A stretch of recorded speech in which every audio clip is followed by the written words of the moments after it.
भद्रव अष्टमी तिथिर निरंतर अंधकार रजनीर बाबू सुनार बिंचन ना दैव बଳରେ कार्यक्रम मुकुଳି जो सत्यजात शिशु पुत्र को नहीं मोर द्वारस्थ होइतिलो मु सेही कपपति नंद ना ना काबू चिन्ह बाबा किपर से दिन आज भीतर आकाश पाताल तफात बंधु भाविल देखी से दिन जदि मुझे अबध शिशु पुत्रटी को प्रबल प्रतापी कंसासुर हाथ में टेकी नहीं थांती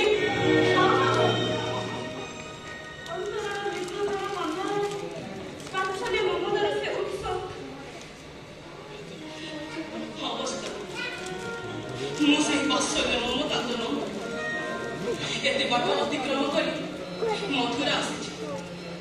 दयाकरी हाथ जोड़ी मु आपण को अनुरोध करूची टिके नयन भरी देखिबा को दियो मोर से प्राण धन को असंभव प्रभुवासी को यज्ञ मंडप को न बसा पाई होई छी निष्पत्ति आस भाई माने जदी हमन को माने भीतर को न बसाइबे आमे जबरदस्त बसिबो सते एते साहस तुमर आज तुमको स्मृति से शास्त्र तक मारे साणी प्रत कर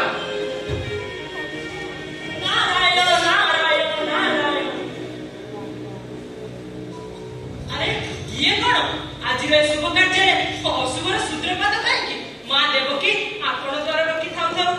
देखो तुले बस ये अटे नंदन करे निर्लज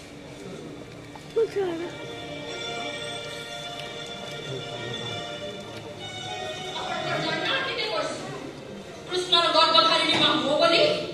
अच्छा माँ तुम्हें कौन फूल करते कही पारिबो जे तमे कृष्णकर जननी बोली कृष्ण जननी बोली मुहर कहले कहबो ए जननी कहबो मोर से प्रदर्शनर बराबर मानी सेही को कोन मानी को समस्या अंतिम विषय देवस ताले आपण ही कोन किए होची प्रकृतर जननी ओ कथा को आपण दुई जण मां जदी मानिबे ताहाले निश्चय देवसी निश्चय देखो प्रभु वर्तमान यज्ञ मंडप में बसी लुटाउते प्रदान करछन आपण विचार ना निजर पुत्रर नाम धरि तीन थार देखाय डाकंतु जहां को डाक सुनी प्रभु एठारे पळे से जानतु प्रमाणित हेबे कृष्णकर प्रकृत जननी बोली अजथा झगड़ा करंतु रे मां जगतर लोक जे देखिले कोन कहिबे ना प्रथम जसोदा राखिना जदि कृष्ण चली आसे तुम कथा सुनिबो मते ही कथा बेडा पिबो एई सामान्य कथा दे वर्ष ठीक अछि रे वर्ष तुमे साथी था मो प्रथम डाकुछ जहां आपनकर इच्छा कृष्ण ए कृष्ण कृष्ण कामनकर बेदतरी मध्ये आपण को डाक मध्ये सुबण दिबो चक्रधारी ए चक्रधारी चक्रधारी काते चक्रधारी जोरे डाक तुम नहले आज रे परीक्षा होय तो आपण पराजित होय परंतु वनमाली ए वनमाली वनमाली रे डाकंतु देवर्षि कृष्णचंद्र न आसिला मोडा की अपदस्थ हेबे काहेकि तथापि चेष्टा करतु मां डाकंतु मां डाकंतु कृष्ण जदि आपनकर पुत्र तबे पानी चालुनी पुत्रर नाम धरि डाकंतु हो हो रे कान मु जदि सत्यरे तो मां ही थिबी मो पक्षर रक्त देई तते बंचेई थिबी सत्यरे जदि मो बात्सल्य ममता अनाबिल होइथिबो ताले तू निश्चय आसीबो न तू निश्चय आसीबो नीलमणि नीलमणि ए नीलमणि डाको Cola Kanhu Cola Kanhu Cola Kanhu मातृ परीक्षार एहा शेष पर्याय आपण डाकंतु मां Cola Manik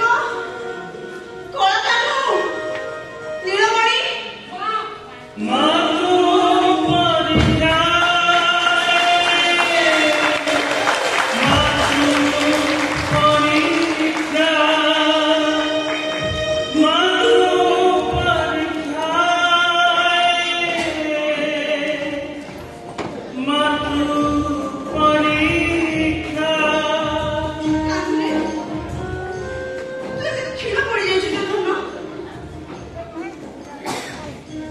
What is it?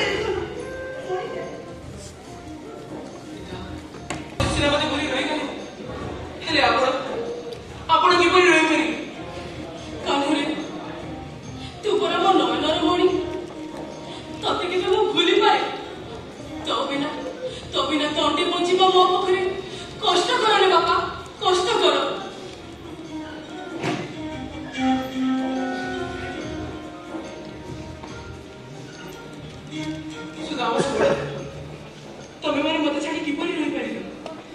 କାହ୍ନୁରେ ତୁ ସିନା ରଜା ପୁଅ ବଡ ଲୋକ ବୟସରେ ବଢି ଆମ ଭଳି ଦରିଦ୍ର ସଖା ମାନଙ୍କୁ ଭୁଲିଗଲୁ ହେଲେ ଆମେ ତତେ ଭୁଲି ନାହୁଁ ରେ କାହ୍ନୁ ସେଥିପାଇଁ ତ ବିନା ନିମନ୍ତ୍ରଣରେ ଏଠି ଏମିତି ଚାଲି ଆସିଛୁ। ନାରାୟଣ ନାରାୟଣ ନାରାୟଣ ଆଜି ତେବେ ଏ ବିଶ୍ୱ ବ୍ରହ୍ମାଣ୍ଡ ଆଗେ ପ୍ରମାଣିତ ହେଲା ଯେ ମାତା ଯଶୋଦା କୃଷ୍ଣଙ୍କର ପ୍ରକୃତ ଜନନୀ ବୋଲି ମୃତ କଣ୍ଠରେ ଘୋଷିବ ଧରିତ୍ରୀ ଜନ୍ମଦାତ୍ରୀ ମା ଠାରୁ ଯୁଗେ ଯୁଗେ ଶ୍ରେଷ୍ଠ ଅଟନ୍ତି ପାଳିଥିବା ମା ଅଭିମାନ ଭାଙ୍ଗ ମା ଗହପୁରବାସୀଙ୍କ ସମ୍ମାନରେ ଯଜ୍ଞ କ୍ଷେତ୍ରକୁ ଚାଲନ୍ତି। ଆସନ୍ତୁ ରଙ୍ଗ ଭାଇ ମୁଁ ଭୁଲ କରିଛି ବୃଦ୍ଧା ଗର୍ବ ଆଉ ପୁଅ ବିଷୟରେ ପଡି ମୁଁ ଉଦ୍ଧାର ହୋଇଛି ସେମିତି ଭୁଲ ସେ କଥା ଛାଡ଼ନ୍ତୁ ସହାୟ ନମନ୍ତ୍ରଣ କରି ଯଜ୍ଞ କ୍ଷେତ୍ରକୁ ଚାଲନ୍ତୁ। ଭାଇ ମାନେ ସାଙ୍ଗ ହେଲ ଆସ ତୁମେ ଜୀବନ ପ୍ରାଣ